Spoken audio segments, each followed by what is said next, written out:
Que história é essa de que o São Paulo recebeu proposta de R$ 1 bilhão para colocar suas dívidas em ordem? Vídeo de hoje do canal do Nicola traz todos os detalhes sobre o tema e fala também de Memphis Depay, quanto o Corinthians gasta realmente por mês com o hotel que hospeda o jogador.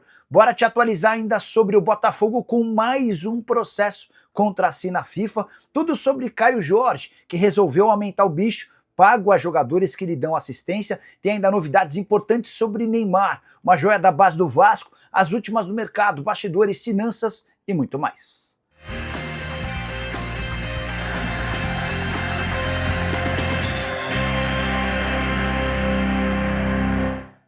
Fala aí pessoal, sou Jorge Nicola, bem-vindos a mais um vídeo do canal, sempre bom ter vocês por aqui. Sem perder tempo, pedir para deixar like, se inscrever no canal e ativar as notificações. Bora de palpitão do Nicola, sempre tento deixar minhas sugestões para jogos que acontecem no dia. Nesse sábado, partidas por todo mundo.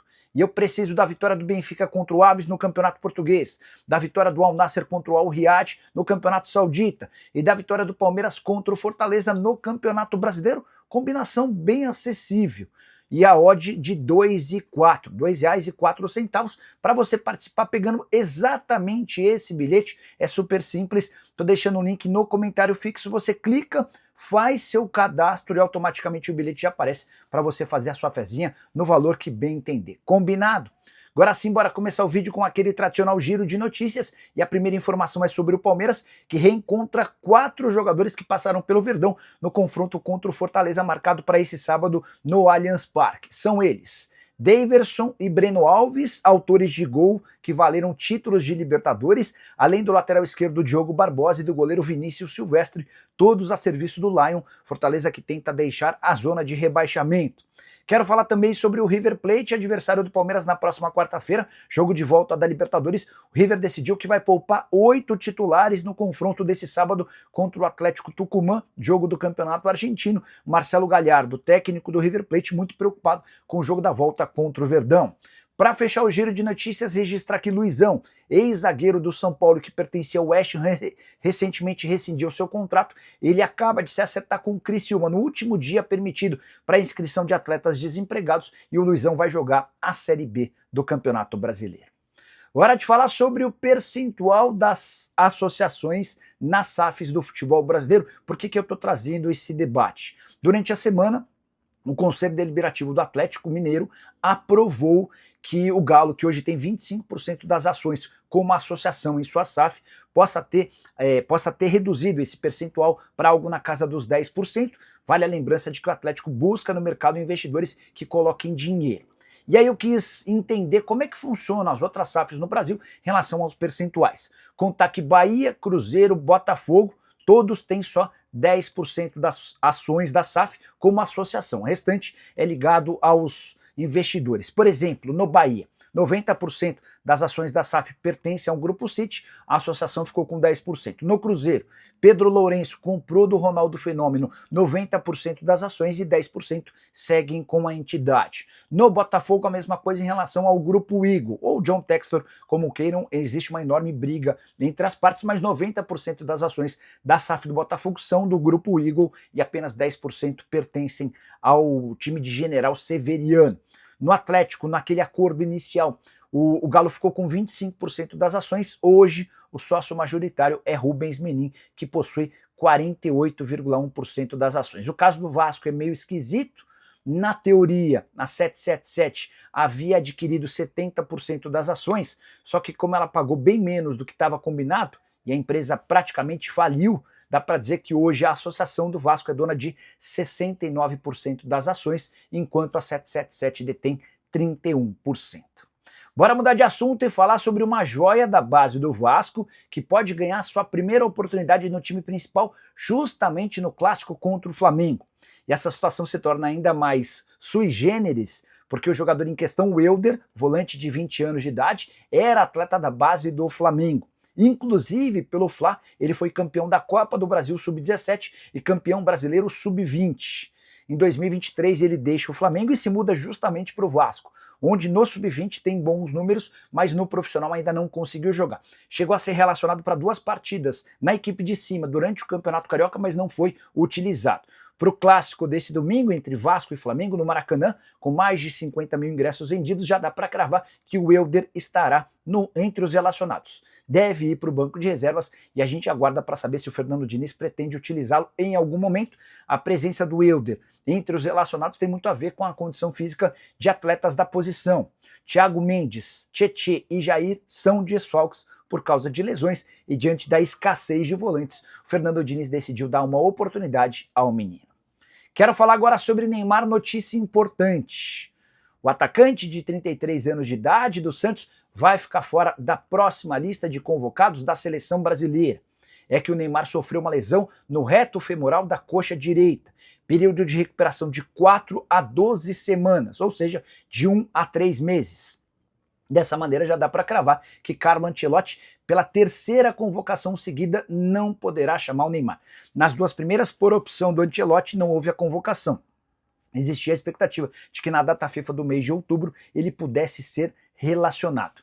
Lesão que inclusive afeta demais o Santos. O Peixe fez toda a preparação para o clássico contra o São Paulo, marcado para esse domingo na Vila Belmiro, contando com seu principal craque, cujo custo chega a 20 milhões de reais por mês. Mas, por conta dessa lesão sofrida na quinta-feira, o Neymar é baixa para o jogo contra o São Paulo e para a sequência de partidas, Santos precisando sair de perto da zona do rebaixamento para ter um pouquinho mais de tranquilidade na atual temporada. Desde que foi contratado, o Neymar soma só 21 jogos, com 6 gols e 3 assistências. Esse número equivale a quase metade dos jogos, ou pouco mais da metade dos jogos que o Santos fez em 2025. O Peixe entrou em campo em 38 vezes. Eu gostaria de saber de você, torcedor do Santos, como você avalia a passagem do Neymar nesse retorno à Vila Belmiro? Ela é boa? Ela é ruim? Ela é mediana? Já uso o espaço para comentário para descrever a sua opinião, beleza?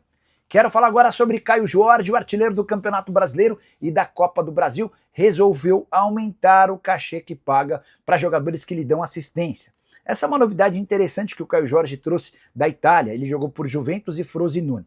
Quando ele chega ao Cruzeiro, ele institui entre os atletas do elenco que quem lhe desse um passe para gol receberia um piques de R$600. E a novidade vem agora, o Fabrício Bruno, que recentemente deu passe para gol do Caio Jorge, contou que esse Pix foi aumentado. As cifras não foram reveladas, mas é uma conversa fechada entre atletas, mas o Caio Jorge já decidiu e está pagando cifras maiores. Inclusive, Fabrício Bruno, em entrevista ao Samuel Venâncio, disse o seguinte, abre aspas, o Pix dele já caiu e ele aumentou o cachê, está querendo fazer gol e isso é muito importante.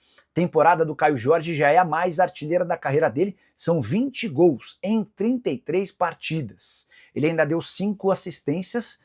O recorde de gols do Caio Jorge numa única temporada havia sido no Santos em 2020 com 20 gols, ou seja, ele conseguiu igualar a temporada mais artilheira, só que a gente ainda tem muitos jogos pela frente, tanto de Campeonato Brasileiro quanto de Copa do Brasil. Isso sem falar nas assistências, com essas 5 assistências ele já se igualou. A temporada em que ele mais serviu foi a temporada de 2021, também vestindo a camisa do Santos. Só para completar, importante registrar que o Caio Jorge, comprado da Juventus por 7 milhões de euros, hoje vale no mínimo 25 milhões de euros. Recentemente o West Ham buscou informações sobre o atleta sugerindo esse número e o Cruzeiro diz que não há nenhum interesse em fazer negócio por tais cifras. Quero falar agora sobre o Botafogo com mais um processo contra si na FIFA, dessa vez do Braga.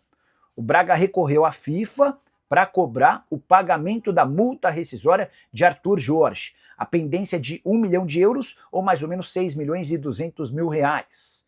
O problema é que o Botafogo, como SAF, se transformou numa sociedade anônima do futebol para deixar de ter dívidas, para deixar de ser cobrado, para deixar de ser alvo de processos na FIFA. E isso tem se tornado uma praxe, mesmo com o John Textor investindo um caminhão de dinheiro em reforços. Você quer alguns exemplos? Recentemente o Atlanta United recorreu à FIFA para cobrar 21 milhões de dólares pela transferência do Almada. O Almada foi vendido ao Botafogo, mas o Botafogo acabou atrasando. Ele pagou a primeira parcela e atrasou as demais. Havia um combinado no contrato que se houvesse isso, o Botafogo seria obrigado a indenizar o Atlanta United de uma vez só, com todo o restante da grana, e é por isso que a cobrança é de 21 milhões de dólares. Em março, o Botafogo chegou a sofrer um transfer ban por conta de uma dívida que tinha por causa da contratação do Segovinha junto ao Guarani do Paraguai. Mais recentemente, o Thiago Nunes cobrou na FIFA um acordo de 2 milhões de reais por sua saída. O Botafogo pagou sua primeira parcela e não pagou as demais. Teve também uma ação de empresários do Jefinho contra o Botafogo. Eles cobram da SAF botafoguense uma dívida de 5 milhões e 300 mil reais pelo não pagamento da comissão da venda do atleta pro Lyon. O que eu quero dizer com tudo isso? Que o Textor gasta muito com reforços, com contratações, mas na hora de pagar essas contratações e todo o mundo do futebol, ele acaba não cumprindo com obrigações.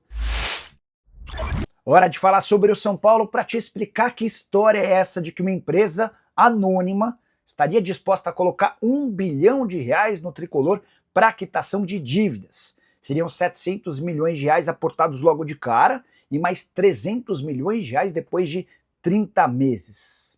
Achei a história pra lá de esquisita, mas fui checar com gente importante do São Paulo e posso contar para vocês que tudo começa quando um consultor comercial chamado Oswaldo Sacani procura o São Paulo sugerindo esse acordo. São Paulo quis entender mais detalhes e percebeu que a proposta envolvia títulos podres do Banco do Brasil. Como é que se entende título podre? É um título de dívida emitido por uma entidade com alta probabilidade de não conseguir pagar aos investidores. Então, esse é o primeiro contexto de uma negociação preocupante do ponto de vista tricolor. São Paulo também não levou essa história adiante por entender que não havia nenhuma coerência e o risco era gigante.